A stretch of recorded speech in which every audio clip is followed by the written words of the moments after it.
कबो कबो इनके अधरी धले ले अनहारे मनई अगर टोवे तब बाछी या बछरू में अंतर हो जाई। बाकी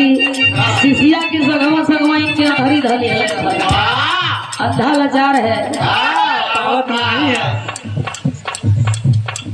टोला में कि खोला बस लेके चल गया। चल तो चलो कि अगर छिमिया मोटा गई है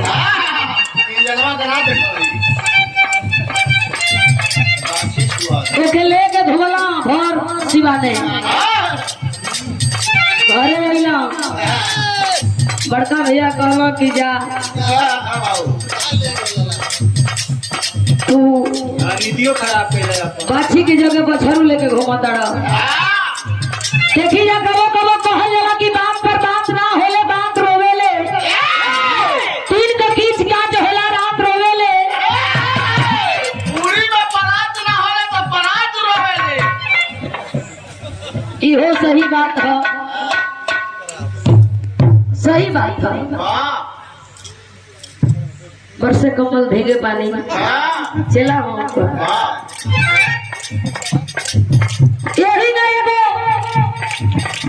सियार अपना के बड़ा होशियार समझत रहल ओकर काम कुछ ज्यादा ना रहल।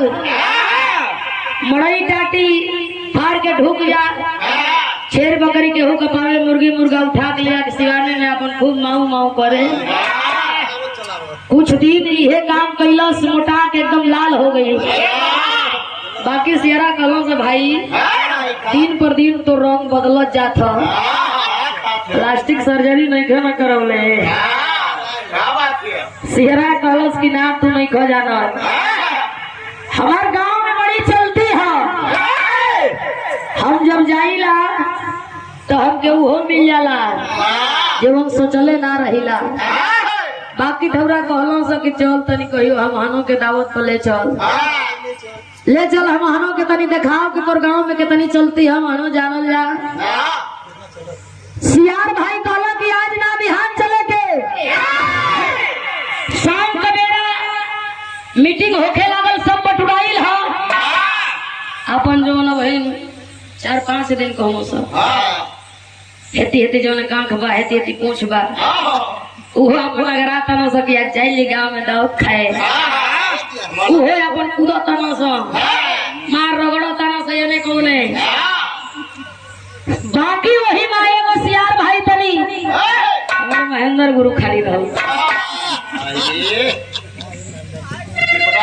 तई तो कटरीना लिहले रहल तो इनके अनहरी धैले रहल उमारे घमंड में आनहर हो गई रहे। कलश के हाथ चल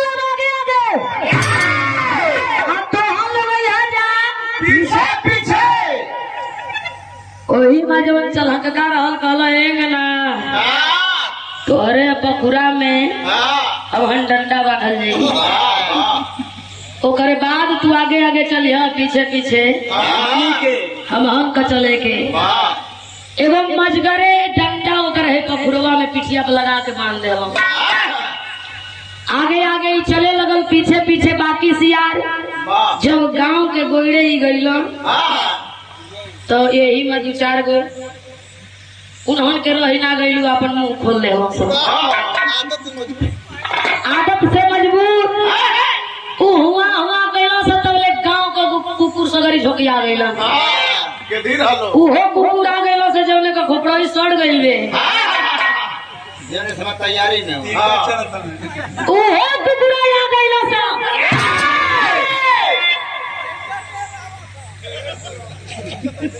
अभी आप कहीं हम ना कहो ए बाबू सबरी कुकुर लटी आई रहिलो तो पीछवा से 2-3 गो कह दो से अरे हऊ निकल बा का गजा पटावा वाला का दिखावा गजवा निकाल के दिखावा नहीं तो देखो थई जा सही खूब खिए यहां से नेवता ई अपन पीछे घुसकत हो पीछवा से धकियावत हो सब। अरे महाराज आगे बढ़िए अब एकर एकदम सांस टंगाइल है तकिया वो थोड़ा या तो कगजे देखाव नहीं तो अगवे बढ़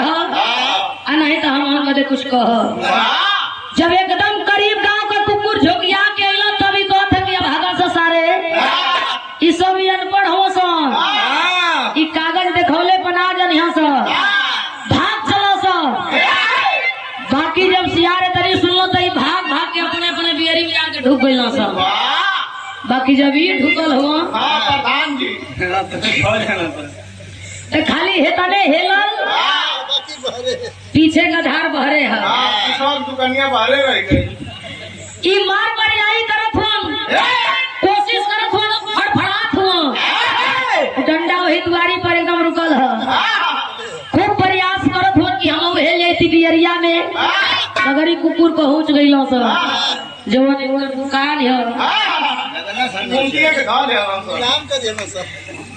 हवक के जवना का जतनी बढ़ल मुंह रहे लगला से पाला तोरे अपन हबकत हुआ सब